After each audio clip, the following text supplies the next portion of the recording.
Alors, je suis partie de Martigues le jeudi 7 mars et je prévois d'arriver à Bruxelles le 1er avril 2019. Et je fais tout ça à vélo et il y a 26 étapes. J'ai été étudiante Erasmus à Athènes en 1993.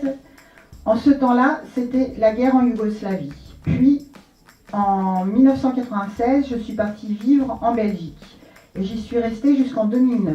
Je suis revenue en France avec une jolie européenne qui a la double nationalité franco-belge. Depuis que je suis de retour en France, je n'ai pas trouvé de travail autre que précaire. J'ai 46 ans et c'est comme si j'étais déjà bonne à mettre à la casse. Je me suis dit, mais quel avenir préparons-nous pour nos enfants? Une planète polluée sans rêve.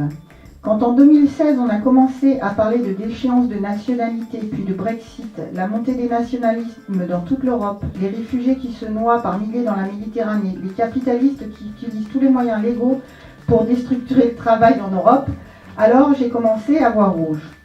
Dans mon entourage, beaucoup de gens commençaient à parler de Frexit. Mais pour moi, l'Europe, c'est une grande partie de ma vie. Je ne souhaite pas qu'on remette une frontière entre ma fille, son père et son frère. Il n'y a pas un plan A ou un plan B. L'Europe doit être sauvée par les Européens eux-mêmes. Les peuples doivent reprendre la main sur les capitalistes de tous bords. L'Europe ne doit pas disparaître, elle doit changer.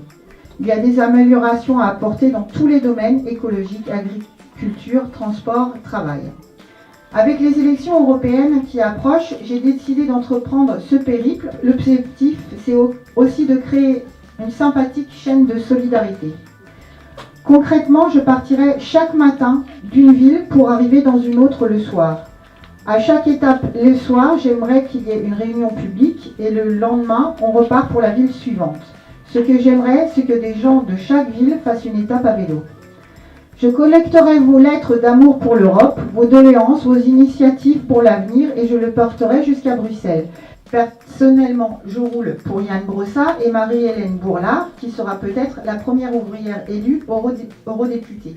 Si les gens ne vont pas voter, si tous ceux qui sont anticapitalistes et tous ceux qui sont antifascistes ne vont pas voter, il y a de fortes chances d'avoir un Parlement composé exclusivement de droite et d'extrême droite.